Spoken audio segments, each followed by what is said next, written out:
come to the US, you come for entertainment. And you people would come to get soothed, to burn the stress and all that. But now you take your time. She preempted me, and I'll talk about that when I'm talking about the purpose of our coming here. So things like those that you do to us, you have no idea how much emotional and spiritual fuel you are giving me to go and fight and fight and fight. So thank you very much. Thank you very much for spending your hard-earned money and your time. I've said it countless times that in the diaspora, especially first countries like America, that's when you're going to understand the real meaning of the phrase, time is money. You guys are here spending your money because you're supposed to be earning per hour. But you're here sacrificing your time/money to be here. Not to be entertained, but to listen to words that stress you, words that take away your peace, words that challenge you. I mean, many times we used to come to the US, you come for entertainment. And you people would come to get soothed, to burn the stress and all that. But now you take your time and hard money to come and get even more stress. But you still come. I want to thank you very, very much. From me, from the leadership of the National Unity Platform, and from the countless Ugandans, many of them you'll never meet, I want you to know you are appreciated. I want you to know you are a very, very special kind of gathering. So thank you, ladies and gentlemen. Now, we are here. We've had various conventions, and we are here again. You'll wonder why this time around it's just a few of us. Yes, because it's a very, very, very, very busy time. If I could, thank you very much. If I could, I would also delegate, but I couldn't because I had to come because this time is different. Why? All over Africa, we have what they call it. In my culture in Uganda, we call it okugoba olutabalo. Ladies and gentlemen, this is different. We are going to war. We are going to war, and many of us don't even know how we are going to come out of it, or even whether we are going to come out of it, but we are going there anyway. So we've come to you to present the cause. Back then, in the days of our forefathers, they would go to the king or to the council of elders and present nebawaba olutabalo, and present their cause for war. You are the council of eminent leaders. You are our bosses. We have done this to all places in the diaspora that we've been able to go. In Uganda we will, but we hold you in very high regard. We know you have a big role in the efforts to liberate Uganda. That's why we come to you. Most importantly, tuze kuwaba lutabalo. I don't know if this old woman understood, and she said, as a way to send me to war, she wants to send me with my grandfather. This is a picture of Joseph Walakira, my grandfather.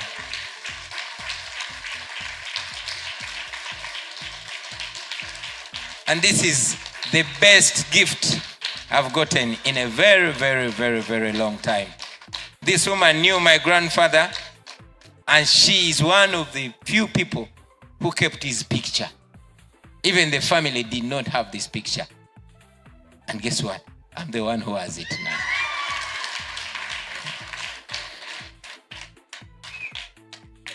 So friends, we are here to present our cause to you. We are here to reintroduce the cause to you. We are here to tell you that once again, an opportunity has presented itself, and we are going to embrace it. We are going to fight for it. We are going into this fight. Every 5 years, there's a window. And that window, we don't want to let it go. We want to use all options available. And there's an option now. So we present ourselves to you, ladies and gentlemen, first, to seek your endorsement, to seek your clearance, to seek your blessing. The honest truth is that whenever we go there, we present ourselves as if you're the one who sent us. As if whatever we are saying in your name. As if you agree with us. And yes, we are presenting it here so that you can publicly agree with us, publicly endorse us, publicly send us in this fight with your full blessing and authority. We also come here to seek your support in many, many different ways. I know that this, in many ways, is the last meeting. The last time I was here in the previous convention, I was here with Eddie Mutwe. He was excited. In fact, he even spoke English, for those of you who are not here. He started again, courtesy of Professor Sejinja. And Eddie Mutwe was supposed to come back here this month and graduate. We all know where he is.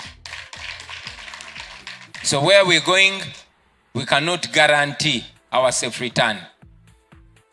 The only thing we can guarantee now is that we are not going to give up and we're not going to give in. Other guarantees are with God. But when other guarantees are with God and God is with us, then who's with those guarantees? Us. So God is with us, ladies and gentlemen, and we are going into that war. We are going to win.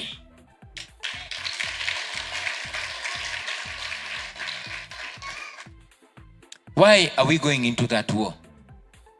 Many people have asked us, Bobi, last time we supported you. How much more are we going to support you more than that time? Why, in the first place, are you going into this again? We are going into it because we refuse to give up. We refuse to hang the towel.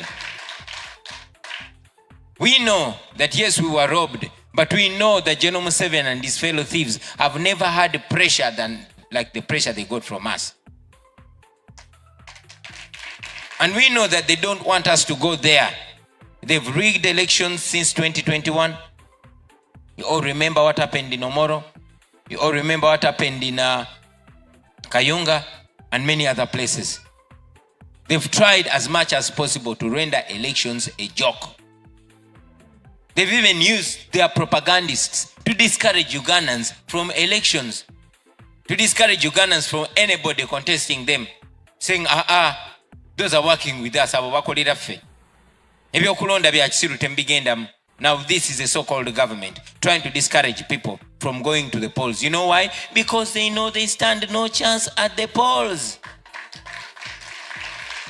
And that is why we are taking them to the polls. That is why we are going there. We are going there because we refuse to give up on a dream. Now what dream is that? Why are we even doing it? Why are we risking our lives? Why are our friends in prison but we still go as if everything is okay? Why are our friends being killed but we still going? Why are our friends who are women being raped and men sodomized but we are still going? What is that we are fighting for? We say we want to remove Museveni. And then what? Because some people think we're just a group of angry young people. They think we're just a group of power-hungry people. They think we're just hateful of Museveni. So they ask, we are all tired of the status quo. We're all tired of Museveni. But then what? What next? Friends, I always want to again and again and again reiterate this. So I make it clear that our fight is not just about hating Museveni. Yes, okay, for me, I don't like the guy, honestly.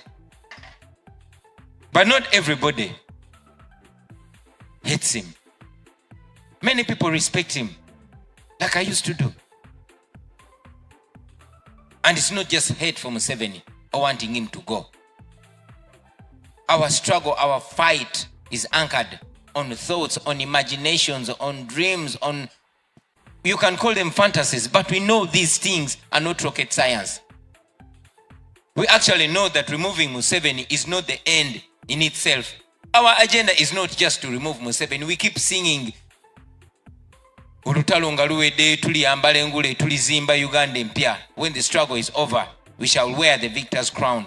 We shall build a new Uganda. Now I want you to focus on the ending part. We shall build a new Uganda. Because even when we remove Museveni, that's not going to be the end. That is going to be only the beginning. Removing Museveni is just the first step. In fact, that period, and I always tell my brothers that period for me is the most important one. Building a new Uganda. What does that new Uganda look like? Allow me very briefly to shine a light in that new Uganda. Imagine Museveni falls.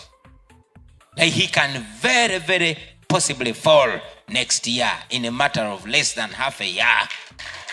He can fall in January. But when Museveni falls, this is exactly what is going to unfold. It is going to bugenda kuchanga olunaku olulala naye bugenda kuba bukedde forever. A new day is going to come upon Uganda. The first thing, the very, very first thing that we want to breathe is a freedom. That sense of freedom, that sense of relief, that end to gun rule, to military rule. For the first time, we want to subdue the guns like it should be, like it has been written in the law. You're going to see civilian authority where every Ugandan will move feeling like they are the true bosses of their destiny, because it's by the power of their ballot that a dictator has fallen and a new leader has come, and that new leader is accountable to people, and that new leader can also fall if they dare to undermine the people. For the first time, power will be in the hands of the people. The old woman that sells maize on the roadside, the barber working under a tree, the border rider, the professor, the military general will for the first time be equal before and under the law. That is possible. That is going to happen, ladies and gentlemen. Where Ugandans will not fear to criticize those people in position. Where we are going to see the real meaning of good governance. And good governance is not being led by, a rocket science person, but being led by a person that has full respect and human dignity for the citizens. When Museveni falls, ladies and gentlemen, we are going to experience the real meaning of rule of law. Total end of impunity. That is our dream. That is what we imagine. That is exactly what's going to happen. Where we shall be full human beings. You see, people talk about human rights, but for us it's even different. We are actually fighting for the right to be human beings. To have full human dignity. To have the right to think and imagine like men and women. To have full human rights. That is what we believe. That is what we want to get. We want to return democracy. And that's the agenda for a new Uganda. Now people will ask, okay, will democracy put food on my table? Some people actually don't even know that they don't have the full human rights that they deserve. So maybe that doesn't matter to them. For them, they are hungry. For them, they would rather be in a country that doesn't respect human rights but has functioning hospitals. Because you have even functional dictatorships. Ours is a dictatorship, and it's a failed dictatorship. So yes, much as we promise them good governance, respect for human rights and constitutionalism and democracy and everything, some other man or woman from Bupa Dengo who has never been to court, for them their concern is their health. He has lost his sister, and in a village, even once in a while, somebody dies just because in the battle of delivery. So in our new Uganda, matters of health are close to our hearts because we have lived this experience, and it can be averted. Many of you are living here, but honestly, if you were in Uganda, you would be dead. I have a sister from Minnesota who beat cancer. If she were in Uganda, So we should revert that. It is not rocket science. These things that we're talking about, we're not imagining them. We have had numerous conferences because this problem has been there for a long time. And developing countries have met and they've discussed. Smart people, well-educated people, knowledgeable people have put proposals on tables and resolutions have been made to just do as simple as raise the health budget to 15%, and you won't see children dying to the tune of 300 like we use in Uganda. 300 children die every day. 20 women die every day giving birth. That shouldn't be the case. What kills them? A broken down healthcare system. We want to fix it by simply raising the budget for our healthcare. I mean, the money that Molago makes out of private patients, that money can be put by government. Instead, it's being given to RDCs, it's being given to ghetto youth to beat whoever does not believe in Museveni. We can fix that. We are going to fix that. We can fix our healthcare system. Ladies and gentlemen, these things I'm talking about are actually true, they're actually practical and achievable in a matter of just months. I mean, all of us, those my age and above, Honorable Senyonyi thought he was teasing us, but he realized in the diaspora, but you all remember that university education used to be free. I went to university for free, courtesy of my head. But now a child from Kasese, no matter how smart they are, they cannot have free university education. They'll tell you Makerere needs money. When you ask Makerere, okay, you're charging students, how much money does the university make? They'll tell you 100 million shillings. So if the government could provide that 100 million shillings to Makerere University, we would once again have free university education for our smart children in Makerere University. But look at this before you even clap. Museveni uses 3 billion shillings every day. Every day. And the days when he even does not know that day has passed because he has blacked out. But that money goes. It would be funny if it wasn't sad. He has a budget of 1 trillion shillings. 1 trillion shillings. Just 10% of that money. Get it off. Give it to Makerere University. No more charging students at campus. Why is that impossible, for God's sake?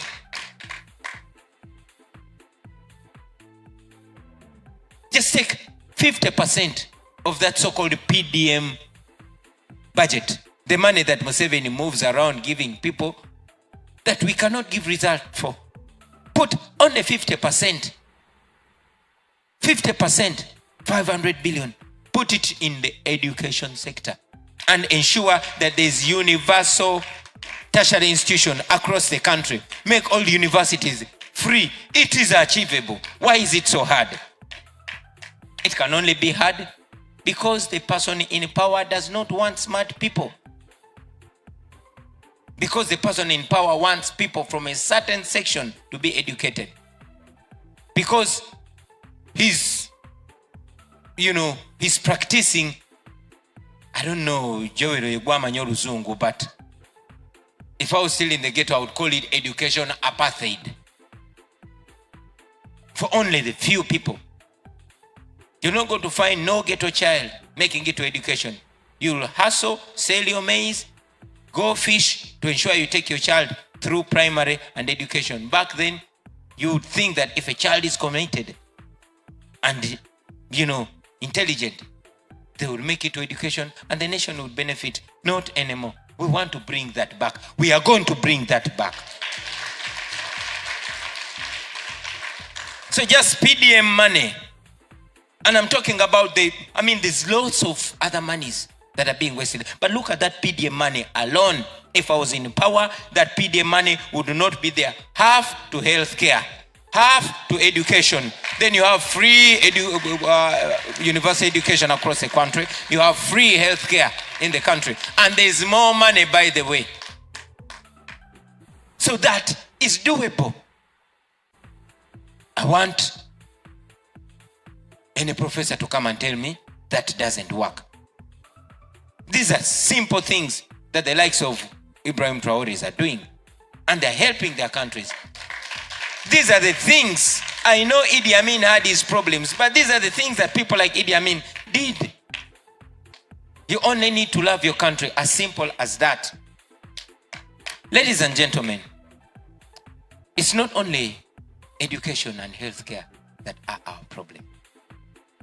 Some people are farmers, some people are traders, and they would be richer, they would be more successful if the country was functioning, if we had a functioning infrastructure. You all know that once upon a time, there was a railway, a train going to Kasese, going to northern Uganda, going to west. We would have inland flights from Kampala, Fort Portal, Kampala, Arua, Kampala, Kisoro. We don't have that anymore because the infrastructure is dead. Look at our roads. They're not only death traps, but they have strangled our economy completely. Recently, and our First Lady talked about it yesterday, we had Anita Amongo, the chief thief, complaining about our roads. Somebody's asking what happened to our expensive car. But these roads, ladies and gentlemen, can also be fixed. I don't think he wanted to step on too many toes, but if Right Honorable Senyonyi could speak on the corruption, then you'd leave this room very depressed. 10 trillion is lost in corruption every year. 10 trillion shillings. Stolen by the people we know. I want you to go to YouTube and look for a complaint, a sulking by the Inspector General of Government, Betty Kamya, about corruption. And she was very clear about it. She said Uganda has all resources that we need. Challenge is that that money is stolen, not by a lot of people, by a few, a small fraction. Thank you. A small fraction of people. Now imagine, and I sat with my friends and said, how much?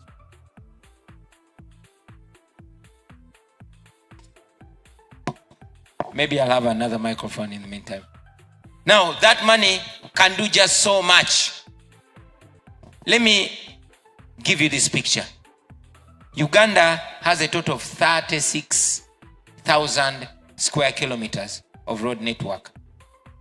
Even going by these rates, the exaggerated rates, you know the road building rates in Uganda are way higher than anywhere in the world. No wonder we have the most expensive road in the world. In the world. That Entebbe Express. The most expensive road in the world. Okay, let us go by their budgeting. With that 10 trillion that's lost every year, it is projected that in just a matter of 3 years, if we ensure that that bottomless hole that is taking our money is covered, that money can fix our road network, our entire road network, in 3 years. If there was political will by the leaders that are in charge of a country. So you see, what we want achieved can be achieved. It only takes people that love the country. You know why it's not being fixed? Because that money is needed to bribe the people that no longer support the dictatorship. That money is needed to buy people, to pay them out. Corruption is now a currency in Uganda. It is what is sustaining the regime. So once we end that corruption, yes, it will mean that even me as president, I won't be able to use that corruption to stay in power for countless years because I'm not even interested. So when we get there, we are going to achieve that. Those things are doable. Those things are very, very doable, ladies and gentlemen. And like Lope said, and I agree with him, it is possible. It is possible to have an inclusive economy where the numbers that are presented to world forums are not only representative of a few people that speak the same language and look like each other. It should be reflecting the entire prosperity of a country, from the north to the south, from the west to the east, everywhere. We need to fight that poverty, but that poverty is fought by just a stroke of a pen. To give back the economy to the people and make it inclusive and ensure that wealth is not restricted to only one group of people. That employment is not restricted to only one group of people. To ensure that people have back the things that used to make them rich. Many of you here were educated on coffee money. But you saw what they did to coffee. Same thing they did to cotton. Same thing they did to tobacco. Same thing they did to vanilla. And now, even the lakes have been taken over. So we want to give back the economy to the people. And we are going to do that. We are going to do that. Our country is rich. And that wealth is going to belong to Ugandans. Today, I was in South Africa. And I was intrigued by a presentation by Honorable Nsamba from Kasanda. Honorable Nsamba comes from Kasanda. You all know Uganda exports gold in large amounts. We export up to $3 billion worth of gold from Uganda. Did you know that? $3 billion worth. $1 billion, not billion shillings. We sell gold worth $3 billion every year in Uganda. 40% of that gold comes from Kasanda. In Kasanda district, there is no single tarmac road where 40% of $3 billion comes from. I'm not going to talk about their hospitals, their health cares, their health centers. I'm not going to talk about their schools. There's no single tarmac road in Kasanda. Okay? All the places, all the lands where gold was discovered were taken over by the Museveni family exclusively. If it's not Museveni, it's Janet Museveni. If it's not Janet Museveni, it is this alcoholic. If it's not, it is Sodo. If it's not, it is Saleh. That is how it is. Okay? The gold business is for General Museveni's family. And I'm sure you people are informed. You know that recently, the biggest deposit of gold was discovered in Uganda, which can transform our country radically. I am glad many of us are still relatively young and are still available there. Museveni will not take that money. That money belongs to people of Uganda. And these are things that I want you to teach everybody. These are conversations that I want to request you to have even when you're catching a drink, so that Ugandans, wherever they know that they are rich. Friends, we are rich. We are wealthy. All we have to do is to go and fight for that, our wealth, and get it back, and ensure that it does not go to individuals, but it goes to benefit our posterity. We cannot claim we don't know how to do that. So basically, the dream for our country is endless. I've not talked about our oil. I've not talked about the human resource that we are. The youngest population, the most enterprising population, scattered all over the world, having gained the skills and knowledge and connections. Just imagine what we can do to our country. Just imagine once Museveni is falling down and you see planes jetting in from the US, jetting in from Europe, jetting in from Canada, from Arab countries, going back home. Just imagine how we can turn that country upside down. I want us to have that faith. I want us to be dreaming of that every day. Every day. And it's possible and it's going to be done. Honorable Senyonya said it, and I agree 100%. It is possible. It has been done before. We've seen it before. It's not rocket science. We're not reinventing the wheel. We are just polishing it off, removing the thieves, and of course, confiscating whatever they stole.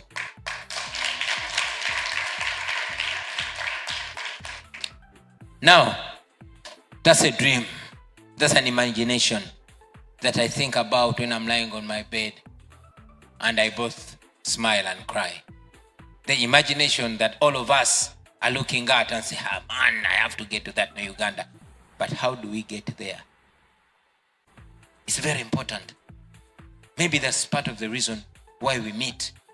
That's why we must burn the midnight candle. In my own view, there are different ways. But in my view, there are two main ways.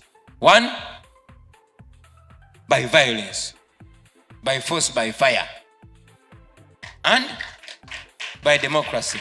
Yes, I know when you talk about the easy way, many people clap. Clap, clap, clap. Those who believe in violence, clap. It's okay. It's okay. But I will disappoint you that we chose not to take the violent way. And I talked about in Canada. I told them we can choose to pick guns and beat the hell out of these idiots. We can. We are young. We are strong. We are more exposed. We have nothing to lose apart from our chains. We are smarter than those guys. Okay? Some of us come from areas that are strategically located. When Museveni was fighting, he came to our home. He came to our homes. It's our fathers and mothers that were taking him across. For us, that's where we fetch water. We know where the river is. We know.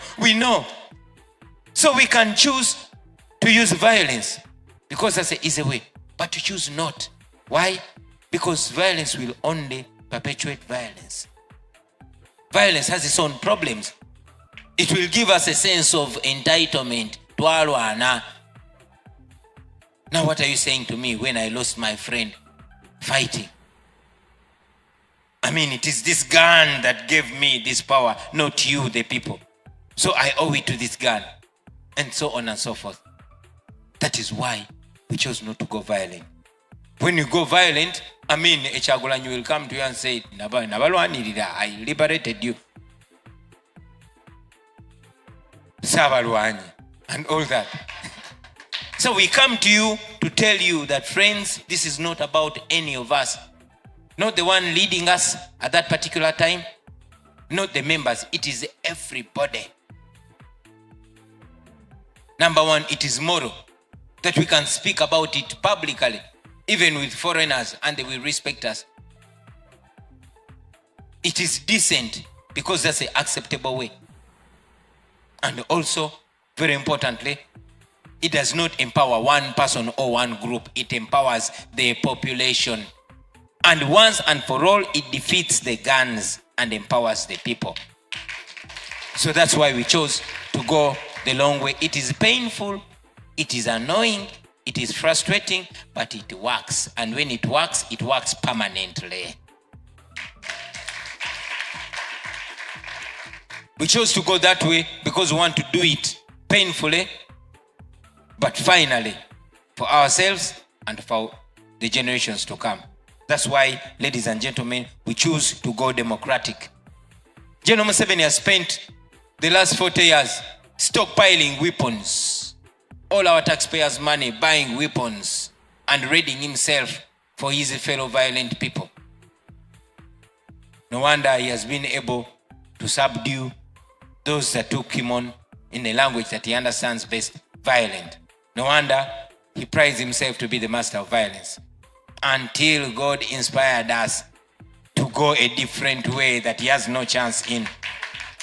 He cannot come here and debate me out. He cannot say I am lying. No. He cannot say he's not a corrupt person or a chief priest of corruption. He cannot say he is outdated. He cannot challenge us in that way.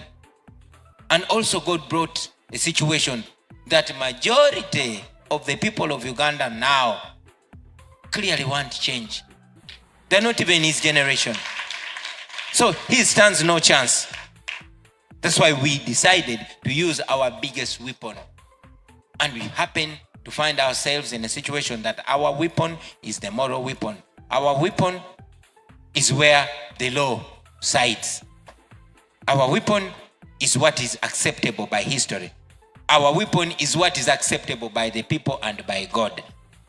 So here we are, ladies and gentlemen. That is our major justification of taking on General Museveni in the protest vote of 2026.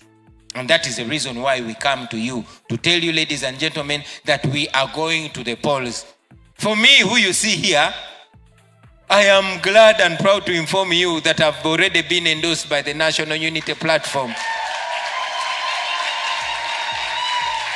Yes, ladies and gentlemen, kino kanchibagambe mu Luganda, nze bampadde dda kaadi, yenze alina kaadi.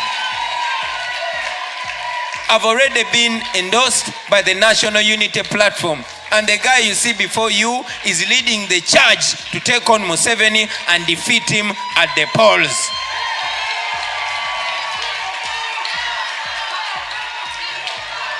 So I'm here to charge you, ladies and gentlemen, to come along with us, to trust us again, to bless us again, to endorse us again, and to go with us to war again in any way that you can. Some of you are coming with us physically. Others are coming us spiritually through prayer. And many of you are coming with us financially through your pocket. Whichever way you come with us. As a matter of fact, very many of you are coming with us ideologically through your ideas. Please come with us. Please support us. Please guide us. Please criticize us with love wherever and whenever you can. Let us go to this war together. Taylor, support us, man. Criticize us, but with love, with progressiveness. Don't just break us down. We are learning on the job. Me, I'm a Rasta. I didn't know these things. I come in because I'm only passionate. Because I know I qualify just as much as Milton qualifies. Just as much as Senyonyi qualifies. So, support us. Don't just water us down. There's so much to criticize about us. Friends, there's so much to criticize about me. I've not even mastered how to walk like a gentleman. So if you're looking for our weaknesses, we have many. We are not perfect people. I've never presented myself as a perfect man. Maybe if you mean perfect man is a person that falls and refuses to remain down and walks, maybe that. But support us, embrace us, give us energy, give us confidence. Let's go into this fight together. That we need from you, brothers and sisters. For us, we can only promise not to give up. We can only promise to continue going in. We're going into this election. I'm not going alone. We're not intending just to change the president. We want to change right from down. Like I said earlier on, we say, when the struggle is over, we shall wear the victor's crown. Wearing the victor's crown is not the first step. It's not the last step. That's just the first step. We shall go on to build a new Uganda. That is why we are trying to find leaders. I always like to say, find a Kyagulanyi at every level. We're trying to find the Kyagulanyis as councillors, Kyagulanyis as mayors, Kyagulanyis as... And it's possible. We found a Kyagulanyi who went to parliament only that he has better English. You have seen what he has done to people. Am I lying? So we are trying to find those leaders at all levels. And this is our opportunity to do it. So support us to have leaders at all levels.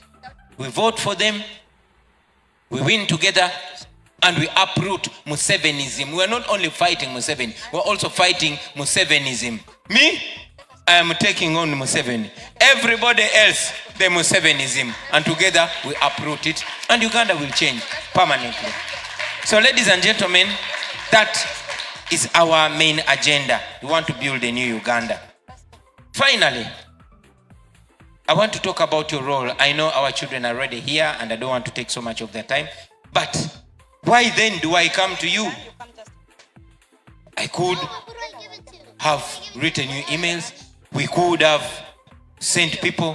We could have even ignored the diaspora altogether because the fight is in Uganda. Very few of you are flying back to Uganda to vote. Why then do we come to you? We come to you because you are very important Ugandans. You people influence so much in Uganda.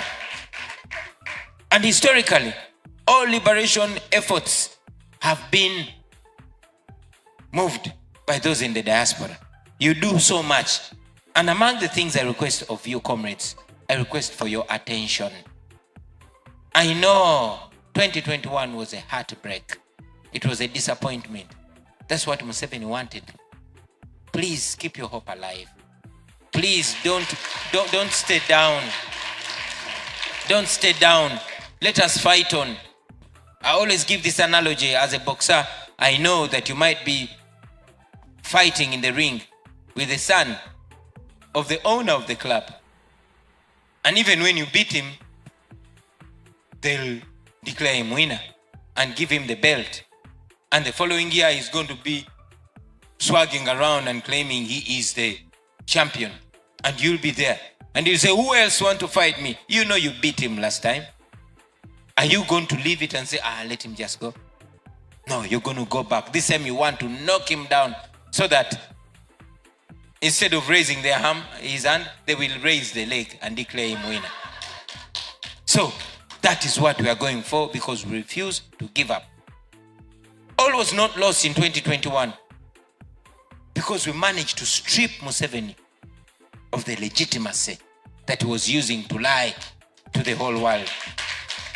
We also were able to get out of so much hardship, to get some of our leaders there, leaders like Honorable Senyonyi here and many others who have continued to keep our hope burning.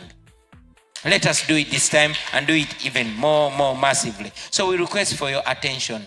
Be present in these matters. Please don't leave it to us. Be present. Be engaged. Be angry. Be anxious. We request for your attention, and we also ask you to gun up the attention of the world, because democracy dies in the dark. We die in the dark. The attention that you gave when I was abducted in Arua kept me alive. So I request that that attention keeps alive and burning. I want to request also your involvement. Please be involved in any way that you can. Please, please, please be involved. Support us in any way possible. Does not have to be just financially, but those that can, you know that there's every effort to impoverish us back at home. You've been following. And we are not supported by any government. Museveni's regime wants to present us as agents of the